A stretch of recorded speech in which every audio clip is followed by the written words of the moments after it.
Okay, this is the notes for 3.2. We're going to start now talking about complex numbers. We need to do this before I teach you the next method for solving quadratic equations. And the problem that we arise with quadratics is sometimes we end up needing to take a square root of a negative number. And so far in math, you've learned that you can't do that. Your calculator will give you an error if you try it, that it's not possible. And mathematicians still want to say, oh, I can still get an answer. So I'm going to get an imaginary answer because it's not real. It's not going to work in the calculator, which gives you real numbers. So we're going to, in order to do this, if I want to take a square root of a negative, fine, I can do it, is what mathematicians say. And then all of a sudden there's this I, and that is I for imaginary. So like I said, they used their imaginations and made up something to make this work.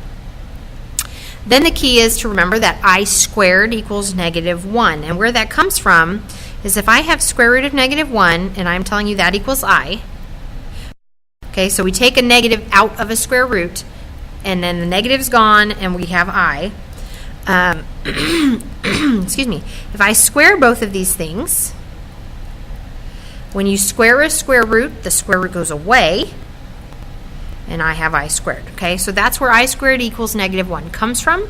So if you have I squared somewhere in your problem, you need to get rid of it, turn it to a -1, okay? So your final answer can have I in it, but it cannot have I squared.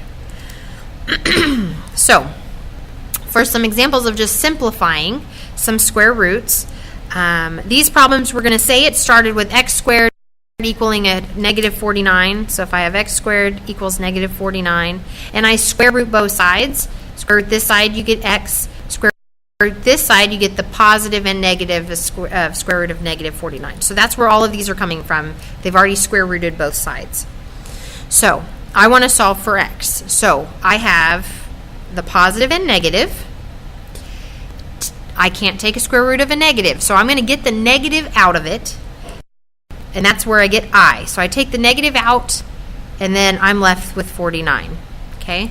So I comes in front. Now I don't have a negative inside my square root, and I can take a square root of 49. That's a perfect square. So it equals the positive and negative. Square root of 49 is 7I. If I would have had a square root left, I would have left the I in front of it. But now that I have a whole number, I goes after it. So it always goes after a whole number but before a radical. So in your practice, you can either answer like this where you have plus and minus, or you'd have a 7I and on one box and in the other you'd have a -7I. Okay? I don't care how you write your answers. You just need to remember this is two answers. Okay? So that's why there's two lines, because there's two answers. All right. So for number 2, I have the positive and negative. I need to take the negative out, and I get I. Now I can take a square root of 4. Well, that's just 2. And I've done both pieces. Now, number 3, I have the positive, negative. Take the negative out, gives me I. And I still have square root of 45. I cannot take a square root of 45. It is not a pretty nice whole number. That is not a perfect square. But a perfect square goes into 45. Okay, it's the same thing as saying I times square root of 9 times square root of 5. And I can take that square root of 9 and get 3. So my answer is the positive and negative. The whole number is 3. I goes after the whole number, but before the radical. Okay, it sandwiches in between the two. And then with number 4, now I already have some whole number there. We just need to remember we have it. Don't lose it. Get the negative out. So it's times I. Square root of 100 is 10. Well, I have two whole numbers here. Everything is being multiplied. So I can multiply the 2 and the 10 together and get 20. And I still have I. So I have my answers as a positive 20I and a negative 20I. With number 5, you keep that number outside, keep that 6, get the negative out of the square root. That's where the I comes from. Now I have square root of negative, or I'm sorry, not negative, I took the negative out. I have the square root of 121, which is 11. And then I can multiply that 6 and 11 together, and I get 66i. So I have a positive and negative 66i. With number 6, I have the number out front. I'm going to get rid of the negative, and I have square root of 75, which is not a perfect square. These were all perfect squares, and I was able to do them. But a perfect square does go into 75. It's the same thing as saying square root of 25 times square root of 3. And I can take the square root of 25 and get 5. So I have a 5 times a whole number 5, which is 25. I have my I, and I'm left with square root of 3. Whoops, my box didn't quite capture my plus and minus. And then we're going to talk about adding and subtracting complex numbers, okay? Complex numbers are numbers that have I in it. And even though there's a whole number with some number that has an I with it, that this is altogether a complex number, okay? We cannot add and subtract like a 2i plus a 3. You can't add something with the I to a whole number. Because you could think of it as x, okay? I can't take 3x plus 2 and get 5x. Simplifying it would just be 3x plus 2. You can't merge the two things. So that's what this is we're doing here. This is just telling you if I take the constant, I can add it to the constant in the other one. See, this is a plus in between, so I can say a plus c. And then I can take the b plus d, and I know it's going to have an I with it. And same thing with subtraction. So let's do some examples of that. So for number 1, I have a negative 8. The symbol in between is a plus, and I have a negative 1. And I add that to, and I'm not going to write it. They have the I written on the outside, but I'm just going to say I have a 3i. The symbol is a plus, and I have a negative 2i. Remember, think of this as 3x plus a negative 2x, and you've been adding those kind of things together for a really long time. So I have a negative 8 plus a negative 1 is negative 9. And then I have a 3i plus a negative 2i, which is a positive 1i, but we don't need to write the 1 in front, so it's just plus I. And so my answer is an imaginary number. It's still a complex number.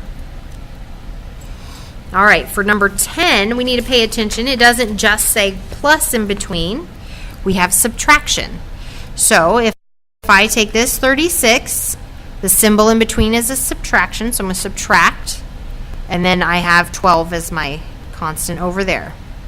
And you still put a plus between these things, okay? Because really, I'm distributing the negative to both of these things, so this becomes a positive. The 12 is negative. The 24 is negative, okay? So I make that a positive. Then I have a negative 3i. The symbol now in between is plus. And then I have a negative 24i. 36 minus 12. 24. And then I have a negative 3i minus 24 is a negative 27i. So it's plus a negative, which makes it a minus. So I have that 27i, okay? And again, that's still imaginary because it's still a complex number. Still has I in it. Anytime you see I in the problem, it's an imaginary number. It's one you can't do in your calculator, okay? All right. Now this is the same way. I have 16. Symbol in between is plus, then I have a negative 16, and then I have an I plus a negative 8i. So 16 plus a negative 16 is 0. I don't need to write 0 plus something, okay? And then I have I plus a negative 8i, which is a negative 7i. Okay, so this too is imaginary, but this is what they call a pure imaginary number because there's not that constant added to it to make it more complex. Okay? I say more complex. That's probably not the right term, but I think of it as being more complex because there's two things in that one, and this has only got the one. Anyways, all right, so I'm going to distribute this negative, make it a positive. So if I distribute a negative, I have a negative 6 makes a positive 6. Negative 6i makes a positive 6i. Okay? So I have a negative 5 plus positive 6, and I have a negative 5i plus a positive 6i. Well, negative 5 plus 6 is 1. Negative 5i plus 6i is 1i, so I can just write I. And again, it's imaginary. Okay, so products of complex numbers. We've done using that box to multiply to get standard form. It's the same thing. The only thing I want to point out is some of them in your practice have one term times two terms. Okay, it has a monomial times a binomial. And our boxes so far have been 4x4s. Well, if I'm just taking one term times two terms, I either need one row and two columns or one column and two rows. Doesn't matter if you do it tall or wide. The one term comes here on the side. And then I have a 3 plus 4i is what I'm multiplying it by.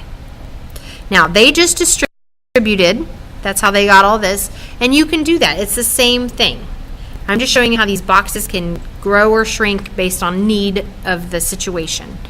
So I have a 3 times 2i, which is 6i. And I have a 2i times a positive 4i.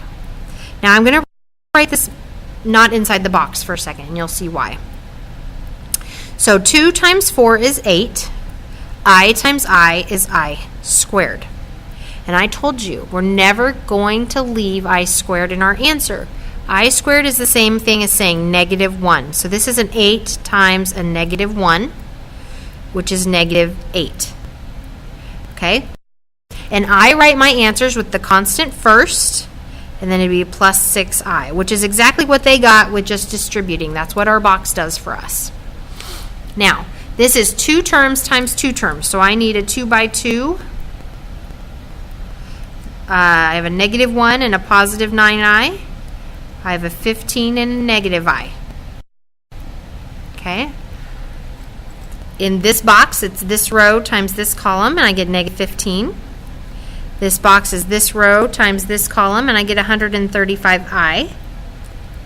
This column and this row. Negative times negative is positive. 1 times I is just I. And then in this one, like I said, I'm not going to draw it in the box. I'm going to end up with a negative 9i squared.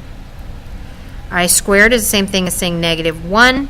So I have a negative 9 times negative 1, which is a positive 9.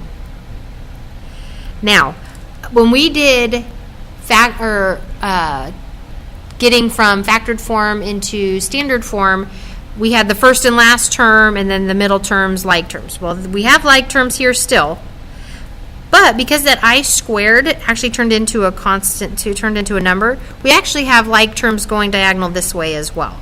So I'm going to take the whole numbers first. I have a negative 15 plus 9, and I get negative 6.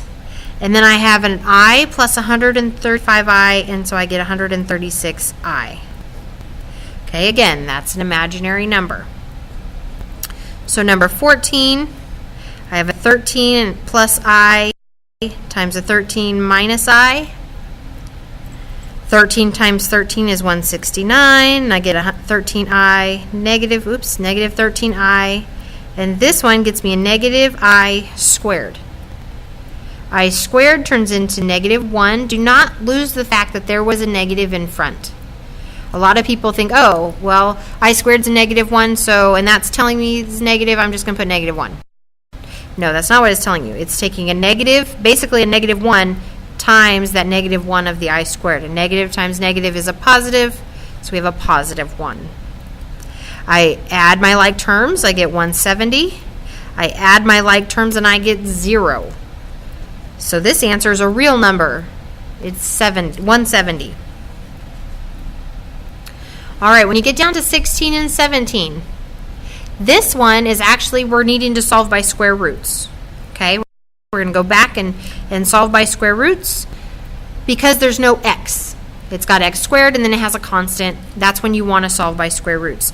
So I'm going to get x squared all by itself. I'm going to subtract the 25. Well, how about this? I'm actually going to move the negative 5x, so my x is on the left side. I just like it being on the left side. It doesn't matter which way you do this. You're going to get the same answer. Because at this point, when I divide by a negative 5 to get the x squared by itself, I'm going to get negative 5. And you would have gotten negative 5 if you would have moved the 25 over. But this way my x is on the left side. I square root both sides. And when you do that, you get the positive and negative. Okay, so I have x equals the positive and negative of square root of negative 5. Well, you can't take a square root of 5 and get a pretty number, so we're going to leave the square root or the 5 inside, but you can't leave the negative inside. So that's where you get the positive and negative, take the negative out, and that's where I comes from, and then you have square root of 5. Now that doesn't simplify any more than that, so that is the solution.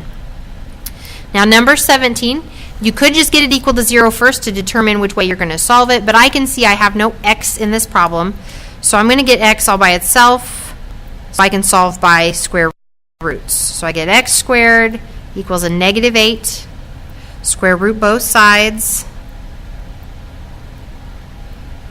take out the negative, that's where the I comes from, and I still can't take the square root of 8, and it's not a perfect square, but I do have a perfect square that goes into it. So it's the same thing as saying square root of 4 times square root of 2. I can take the square root of 4 and get the whole number 2. So my x will equal positive and negative. The whole number 2 goes in front of my I, and then I have my square root of 2 after the I. And number 18 wants us to sketch a function that has two real zeros. And if you recall, your zeros, and you can't really see which, this is the x-axis, this is the y-axis.